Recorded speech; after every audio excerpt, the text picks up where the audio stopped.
En vrai, il faut qu'on se le dise, les choses elles ont changé. Pendant des années, les hauts dirigeants français, de l'État, tout ce que tu veux, ils ont eu une politique simple, signer toutes les lois et tous les accords pour faciliter les délocalisations des usines en Asie et en Europe de l'Est, alors que les bureaux d'études et la gestion restaient en France. Une politique résumée par le PDG d'Alcatel dans les années 2000 avec cette formule célèbre: en France, il va y avoir des entreprises sans usines. D'autant qu'il y a eu une augmentation de la robotisation des usines qui font que des machines remplacent les travailleurs, ce qui justifie des plans de licenciement de masse. Résultat, depuis les années 80 en France, tu as eu 2 millions d'emplois industriels qui ont été détruits, et ça pour le profit des actionnaires et des dirigeants d'entreprise. Sauf que quand tu écoutes Macron et quand tu vois sa politique, en fait c'est plus le cas.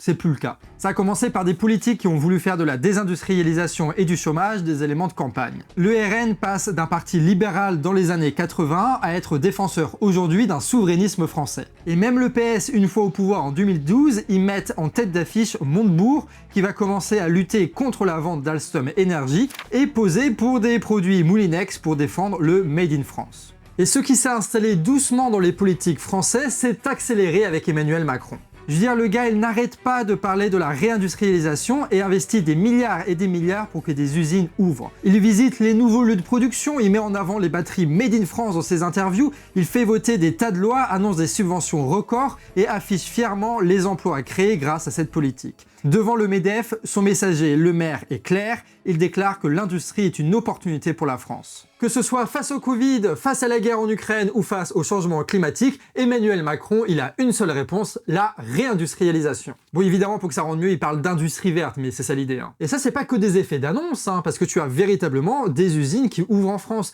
des usines de voitures électriques, de batteries électriques, de tout ce que tu veux. Et donc, en fait, on comprend plus. C'est quoi le délire, là? Et surtout, est-ce que face à tous ces projets de réindustrialisation, il y a des luttes qui s'organisent?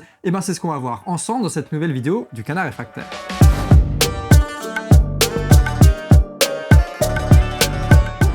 Ok, pour commencer, il faut qu'on se mette d'accord sur de quoi on parle, là. On parle d'industrie, disons que ce sont des sites plus ou moins grands avec des machines de production et des travailleurs dedans qui produisent des marchandises, que ce soit des voitures, des batteries ou tout ce que tu veux. Et l'industrie, en France, elle est largement captive du privé. Ce sont des actionnaires, des capitalistes qui possèdent ces entreprises et qui décident si elles doivent installer ou non de nouvelles usines en France. Macron, il veut donc convaincre ces capitalistes d'installer une nouvelle usine en France, et pour ça, il n'y a qu'un seul argument qui fonctionne, c'est le profit. Sauf que, en vrai, il n'y a pas beaucoup d'intérêt pour une grande entreprise d'installer une nouvelle usine en France. Le coût du travail est très cher par rapport à la concurrence, t'as beaucoup d'administration, tout ça, c'est pas l'idéal, quoi.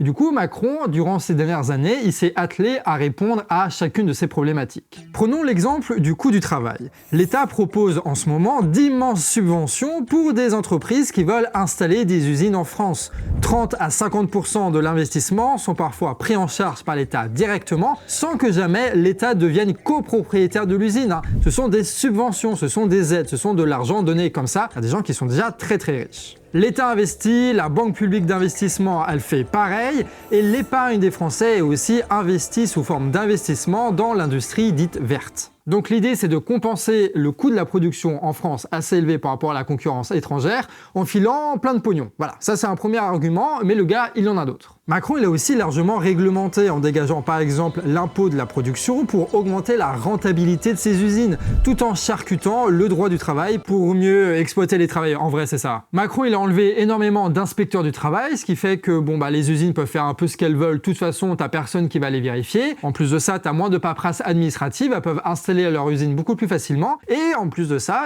tu as le chômage qui est très fort en France, qui fait que ceux qui viennent candidater à l'usine, ils vont pas imposer leurs conditions parce qu'en fait, ils n'ont pas le choix que de prendre cette offre-là, sinon ils perdent le chômage. Bon, entre les subventions et la réglementation, c'est déjà pas mal, mais ça ne s'arrête pas là. Faut dire que les boîtes qui s'installent en France, prenons l'exemple du taïwanais Prologium là, qui fait des batteries électriques, ils sont dans une stratégie qui est déjà à la base de pas employer beaucoup d'ouvriers. Parce que s'ils faisaient du profit sur le travail de beaucoup d'ouvriers, ils seraient allés dans les pays qu'ils laissent pour gagner énormément d'argent. Là, les 1,5 milliard de subventions à l'entreprise taïwanaise données par l'État, ça va être investi plutôt dans des grandes machines de production très automatisées, achetées et maintenues par des entreprises chinoises et coréennes principalement. Les sites seront mécanisés, machinisés, automatisés comme jamais, ce qui fait que le travail sur place, ça va nécessiter peu d'ouvriers dont le boulot, ça va être de gérer ces machines complexes. C'est pas ou très peu du travail à la chaîne comme dans les films de Chaplin, tu sais. Le problème, c'est que ces ouvriers spécialisés, il faut les former. Et ça coûte cher de former des ouvriers spécialisés. Et c'est là, encore une fois, qu'Emmanuel Macron, il intervient. Le gouvernement compte faire passer le cap du million d'apprentis en France cette année. C'est un statut qui permet aux élèves d'alterner entre l'école et les entreprises. Et il faut savoir que c'est largement subventionné, ce qui fait que les entreprises peuvent former quasi gratuitement des ouvriers qui bosseront ensuite dans l'usine. L'information, ça passe aussi en salle de classe où les interventions se multiplient de la part des entreprises pour formater les élèves à leur futur travail à l'usine. Ce qui leur permet de recruter quasi directement des futurs employés qui iront se former dans des lycées professionnels qui ont été adaptés par le gouvernement pour répondre aux besoins très spécifiques des industriels qui s'installent en France. L'éducation nationale est donc mise à disposition pour former des ouvriers, les mettre sur un plateau d'argent et les poser sur la table des industriels. Et c'est pas terminé parce qu'il reste encore l'administration. Macron, il a déjà par exemple réduit de moitié le traitement administratif pour l'installation d'une nouvelle usine, en donnant les pleins pouvoirs au préfet de passer outre des réglementations environnementales. L'État met en place aussi une équipe de projet pour ces installations, composée de scientifiques et d'experts pour accompagner l'installation de l'usine en France pour pas que celle-ci, je cite Macron, ne partent vers les économies concurrentes. Ah mais j'ai oublié un point parce que t'as les friches évidemment dans cette histoire. Bah oui, parce que ces usines, il faut bien les mettre quelque part. Et en France, à cause de la délocalisation, tu as ce qu'on appelle 100 000 hectares de friches industrielles, des endroits où il y avait des usines avant et il n'y a plus d'activité maintenant. L'idée de Macron, c'est donc d'investir 1 milliard d'euros de la Banque du Territoire et de pousser les collectivités pour défricher ces zones industrielles et les offrir aux investisseurs. Et je sais pas si tu sais, mais les dernières politiques de Macron, ça va aussi dans le sens de il n'y a plus de thunes pour les mairies. Adieu la taxe d'habitation, adieu les impôts sur la production, ce qui fait que les communes, elles n'ont plus de rentrée d'argent. Si ce n'est évidemment les subventions de l'État. Et donc si elles veulent payer leurs factures, elles n'ont pas le choix que de jouer le jeu de Macron, de prendre l'argent et de réhabiliter ces zones industrielles au service des grands industriels. Tu sais, c'est un peu comme avec les chômeurs, avec une pression financière, Macron, il s'assure que le millefeuille administratif français ne posera pas de problème et ne s'opposera pas à son grand plan de réindustrialisation pour les industriels. Bref, toute la politique d'Emmanuel Macron, c'est de créer un contexte économique où il est avantageux pour les industriels de s'installer en France. En tout cas, certains industriels. Et du début jusqu'à la fin, ce sont des milliards et des milliards qui sont investis dans l'éducation ou dans les subventions. Et encore une fois, c'est pas pour nous, d'accord, c'est pour les actionnaires des grandes industries, celles qui licencient à bloc, celles qui font d'énormes dividendes, celles qui prennent le pognon et qui le rendent jamais, d'accord? On parle bien de ces gens-là. Mais pourquoi est-ce que Macron il fait ça? Ok, il est le président des riches, tout ce que tu veux, mais pourquoi est-ce que les riches, tout d'un coup, ils auraient besoin de subventions pour se réinstaller en France? Pourquoi est-ce qu'ils délocalisent pas comme d'habitude et ils font des profits en Chine ou je sais pas où? Tout simplement parce que, comme on l'a dit, la situation, elle a changé. Le premier truc qui a changé, c'est un sujet récurrent sur la chaîne du Canard, c'est que la guerre économique à l'international, elle a changé de nature. À force de délocaliser en Chine et de multiplier les partenariats économiques court-termistes, les industriels européens ont participé à construire d'immenses industriels chinois. Alors au début, c'était beaucoup des industries de manufacture qui étaient là-bas. Et puis rapidement, l'économie s'est développée au point que les entreprises chinoises ont pu rapidement atteindre une industrie de pointe. Et ça avec une capacité et une innovation qui est souvent supérieure aux industriels européens. Il n'y a qu'à voir au niveau des voitures électriques. Là, tu as un classement des premiers constructeurs au monde. Tesla est premier, sauf que ça va pas durer puisque BYD va les rattraper cette année. Et BYD, c'est une entreprise chinoise. Et qui se retrouve troisième dans ce classement, c'est SAC Motor, qui est un constructeur chinois aussi. Ce qui fait que les industriels européens sont maintenant en concurrence à l'international avec des industriels chinois qui sont souvent plus performants qu'eux, et ça notamment en Afrique. Donc ça devient compliqué d'exporter pour les industriels européens, d'autant plus que l'impérialisme chinois en Afrique est bien plus performant. Pendant que tu as les capitalistes chinois qui achètent tout ce qu'ils veulent en Afrique, et tu as les entreprises et l'armée française qui sont dégagées tour à tour de toutes les anciennes colonies françaises. française. Bref, la concurrence internationale, ça fait mal pour ces entreprises-là, sauf que ni l'État ni les industriels ne peuvent faire grand-chose au développement économique de la Chine. Enfin si, il y a les sanctions et la guerre, mais ça ce sera pour d'autres vidéos. La chose la plus accessible pour maintenir le profit de ces industriels européens, c'est ce qu'on appelle le souverainisme. Ils donnent des milliards côté production, mais ils donnent aussi des milliards côté consommation, avec des aides qui sont données à nous, les consommateurs, si on veut acheter des voitures électriques françaises, par exemple. Tous ces milliards juste pour compenser le fait que les industriels européens ne sont plus concurrentiels face aux industriels chinois. Et en vrai, quand Macron parle d'industrie verte, c'est un moyen pour maintenir le profit et donc les dividendes des actionnaires. En gros, la stratégie, c'est, vu qu'ils se font concurrencer à l'international par les entreprises chinoises, ils se renferment sur le marché européen où l'État leur assure et des financements à la production, mais aussi des financements pour la consommation, pour que tu aies des clients qui achètent leurs marchandises et donc que ça continue de rouler. Mais le problème, c'est pas que l'économie chinoise, c'est aussi l'économie états-unienne. L'administration états-unienne a annoncé sous Biden, donc récemment, 369 milliards d'investissements dans ce qu'ils appellent l'industrie verte. De très grandes entreprises d'automobiles, d'énergie et de micropuces ont déjà annoncé l'installation d'usines aux États-Unis grâce à ces subventions records. Les États européens craignent que les meilleurs projets ne soient déjà partis aux États-Unis et que ceux annoncés en Europe ne finissent par s'installer aux USA. D'où les taxes et les subventions récentes dans une espèce d'escalade à des subventions au profit toujours des plus gros capitalistes du monde. Bon là on parle rapidement de ça, mais t'as un énorme enjeu autour des micropuces, Ce sont, tu sais, ces petits éléments qui permettent de faire de l'informatique, quoi. Et donc tu as par exemple dans les voitures électriques, c'est goinfré de ce genre de trucs. Donc tu as besoin de ces puces pour maintenir l'intégralité de l'industrie verte. D'où le fait que tu as des États en Allemagne ou en France qui sont capables de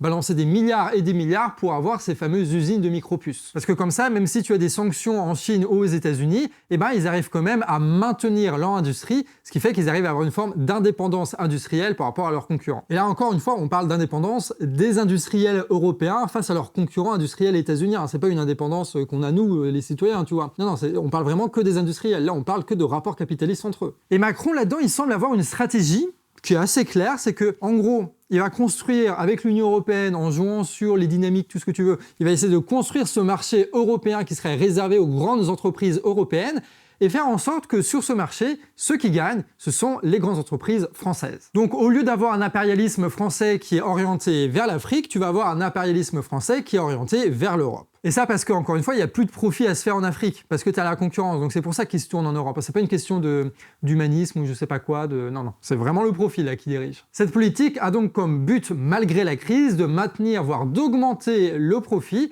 des grandes entreprises françaises que sont Total Energy, Engie, EDF, Alstom, Arkema et tous ces trucs-là. D'où d'ailleurs la récente nomination de Stéphane Séjourné à la Commission européenne. Son prédécesseur français gérait le numérique et lui, il obtient l'équivalent du ministère de l'Industrie européenne. Un bon relais discipliné pour appliquer la politique de Macron au cœur des institutions européennes. Mais derrière tout ça, tu as aussi un autre enjeu, c'est celui de l'énergie. Avec la guerre d'Ukraine et les sanctions, les industriels européens n'ont plus accès au gaz peu cher russe. Alors, il leur reste le gaz liquéfié qu'ils achètent à des entreprises russes et surtout états-uniennes, sauf que ça met les industriels européens dans les mains de leurs entreprises concurrentes. D'autant que la réindustrialisation, ça va demander beaucoup d'électricité en plus et le parc nucléaire, il n'est pas très jeune en France, donc il ne peut pas tout absorber, donc il faut augmenter cette production d'énergie. Et en attendant que les grandes nouvelles centrales nucléaires made in Macron sortent du sol, ils mettent en place une politique pour favoriser les panneaux solaires, les éoliennes, les incinérateurs écolos, évidemment, ils sont tous écolos les incinérateurs, il n'y a pas de question à se poser, des biocarburants, mais aussi du biométhane. Ce gaz est par exemple produit par la très puissante entreprise de chimie allemande BASF, le biogaz étant acheté par exemple par Engie pour sa distribution et même par Arkema en France pour sa production chimique avec des contrats records. Du biogaz produit à partir d'arbres qu'il va bien sûr falloir couper dans les forêts françaises. C'est pour ça que tu as beaucoup de projets très contestés, notamment dans les Pyrénées avec le groupe Florian. Et tu as aussi évidemment l'hydrogène vert éco-responsable pour les avions financés par Carole Delga, la chef de la région d'Occitanie. Et dites-vous qu'à chaque fois, ce sont d'immenses usines qui sortent du sol. Et donc quand tu prends un peu de recul, tu remarques que l'industrialisation par la voiture électrique, ça pousse en fait l'industrialisation des batteries électriques,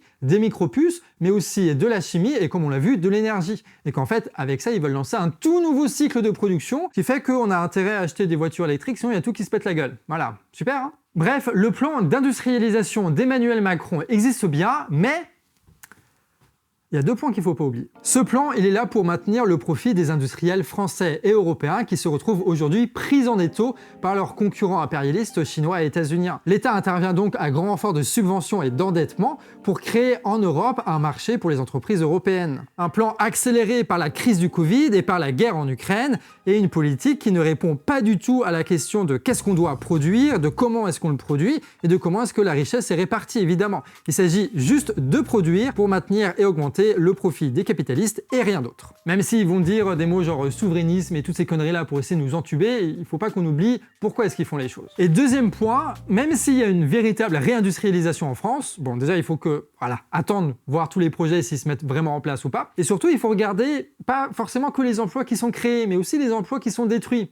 Et là, c'est un peu inquiétant, en vrai. En parallèle, des pans entiers de l'économie licencient. Que ce soit à cause de l'augmentation des prix, notamment de l'énergie, ou de l'avidité des actionnaires dans les conseils d'administration. Pour te dire, en 2024, il est possible qu'on batte le record de licenciement qui date de 2008. Voilà, 2008.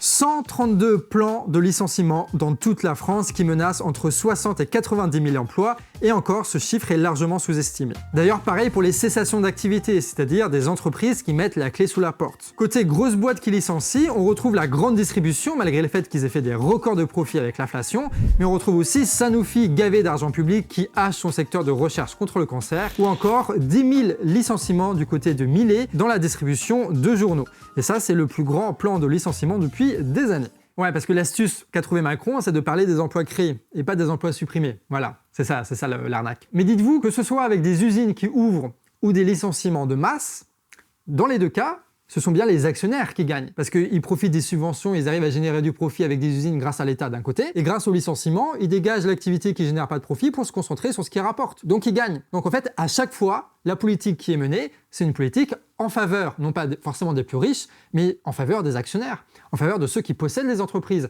en faveur aussi de ceux qui possèdent les médias et qui soutiennent avec tant de ferveur Emmanuel Macron. Alors on veut pas jouer les puristes, mais Macron c'est plus le président des capitalistes que le président des riches, si on veut être plus précis. D'ailleurs c'est très intéressant, en Belgique, tu as eu une manifestation cette semaine avec plus de 100 000 personnes qui étaient présentes pour demander quoi? D'énormes subventions pour les industriels et notamment de l'automobile. Il y a des chances donc que la politique de Macron et compagnie s'appuie sur les travailleurs en mode oui, il faut réindustrialiser pour pouvoir justifier le fait de filer du pognon aux grands industriels et éviter une grave crise économique pour eux. Sauf que Macron, il a beau balancer tous ces trucs sur le souverainisme, l'industrie verte et compagnie, en vrai, t'as quand même des gens qui ne gobent pas ces bobards et qui même s'organisent contre ces projets. C'est le cas au plateau de Nesté dans les Pyrénées avec une lutte contre une usine Arkema.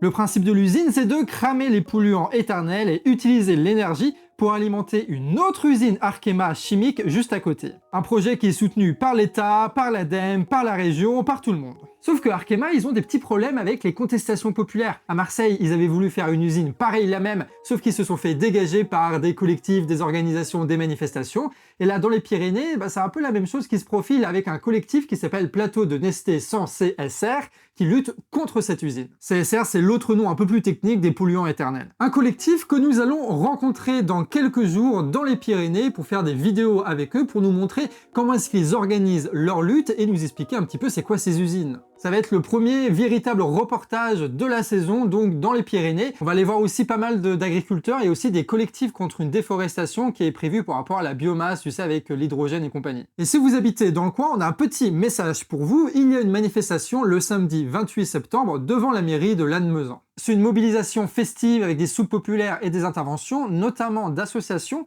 qui luttent depuis 20 ans contre tous les projets industriels du coin. Donc c'est l'occasion d'approfondir tous ces projets-là qui se passent dans la région et de pourquoi pas rejoindre ces collectifs. Et nous, évidemment, on sera à la manifestation. C'est donc la première, mais sûrement pas la dernière vidéo sur l'industrie verte qu'il va y avoir sur la chaîne du Canard Réfractaire. Nous, on est un média totalement indépendant qui ne vit que grâce à vos dons. C'est comme ça qu'on peut faire toutes ces recherches, toutes ces vidéos, et puis ces voyages qui nous attendent. Et donc si cette démarche-là d'expliquer et d'aller voir les gens qui luttent et de mettre en avant ces luttes-là te plaît, tu peux aller en description et nous soutenir via Tipeee avec des dons mensuels. C'est le meilleur moyen pour nous soutenir, c'est comme ça qu'on arrive à faire notre travail en toute indépendance. En gros là, il y a 3000 personnes qui donnent à peu près tous les mois au Canard Réfractaire, ce qui permet après à plus de 3 millions de personnes de voir du contenu politisé. Voilà, c'est ça le deal un peu. C'était Kouro au montage, on se dit à samedi pour ceux qui vont à la manifestation, et sinon pour les autres, des bisous et à la prochaine.